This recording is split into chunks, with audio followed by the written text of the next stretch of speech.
Brains, bones, muscles, nerves, all essential elements in the study of anatomy. But how do you make that interesting to a 10-year-old or a 15-year-old? That's the challenge two researchers at the University of Saskatchewan have taken on. And together with Whitecap Dakota First Nation, they've created a framework to teach health education using virtual reality. Sue Kim is an assistant professor at the School of Rehabilitation Science at the U of S. Good morning. Good morning. And Stacey Lovo is the director of virtual physiotherapy at Saskatchewan's Virtual Health Hub. Good morning. Good morning.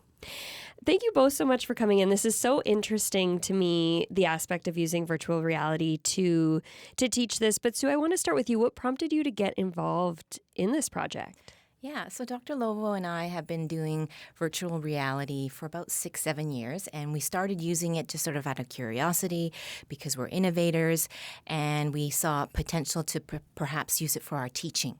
And so we started dabbling in virtual reality and saw the potential for this tool to really enhance learning. So that's how we started. Yeah. And Stacey, how do you think this is going to benefit, the younger generation? Well, in order to learn about what you're interested in to do as a career, you need to be exposed to things early. Kids will soak up things much earlier than we do now, especially with technology.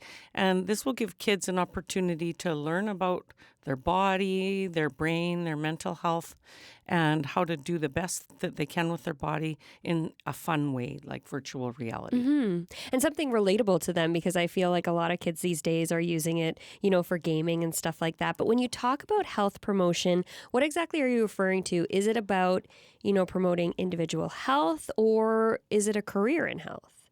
It could be both, and this project is twofold. The first part of the project is a tour of the brain. So they'll put on the headset and look at the pieces of the brain and be able to pull them apart and maybe see stories or images or learn things about their own brain and their mental health as far as it comes to the impact of their culture and the environment around them.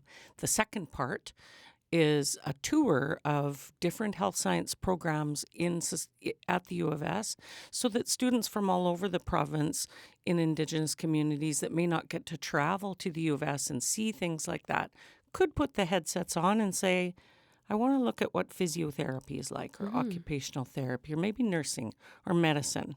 And they'll do a tour of that facility. Maybe Sue can tell a bit about what the tour looks like. Yeah, Sue, go for it. Yeah, so we envision sort of engaging with current students that are in those programs that can maybe share about their journey so that the students in different Indigenous communities can relate to. And so they would share their journey, how they got into the program, how they're enjoying it, what supports there are for them as Indigenous students themselves.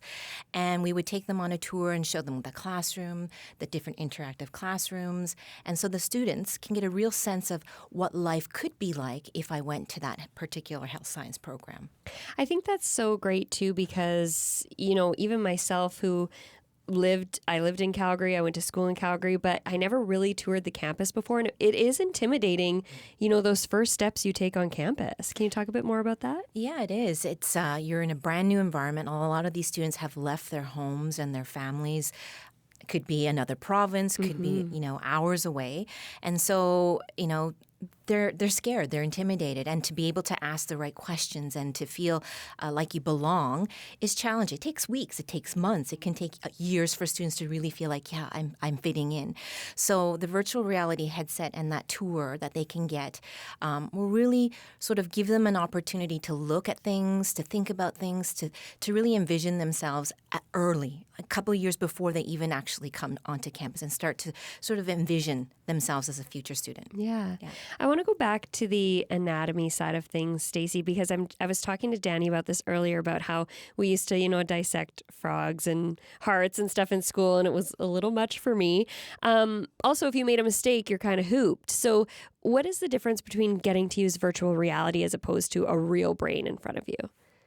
Great question. So once you're looking at, and by the way, Sue's background is in clinical anatomy, so if I miss anything, Sue. But if you look at a dissecting brain, I remember those classes, they're not connected to anything, for one thing. So you have to really imagine, where are the nerves going? How do they attach? What do they actually do in this big sort of sphere. In the virtual reality unit, everything will be brightly colored.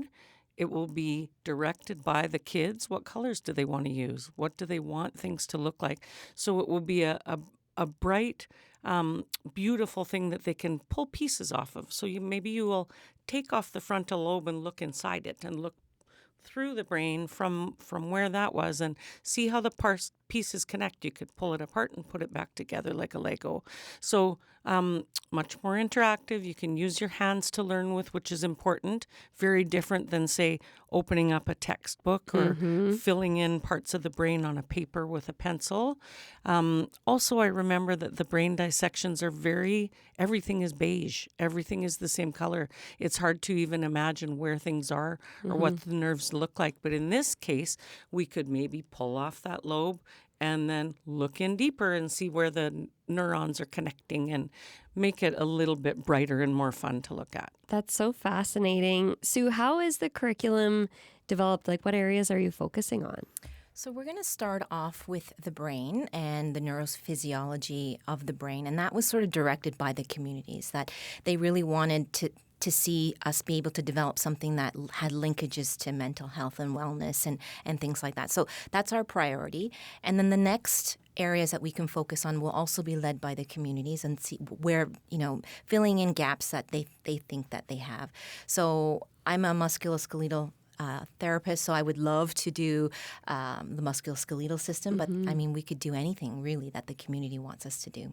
And how are you incorporating, I guess, Indigenous teachings into this?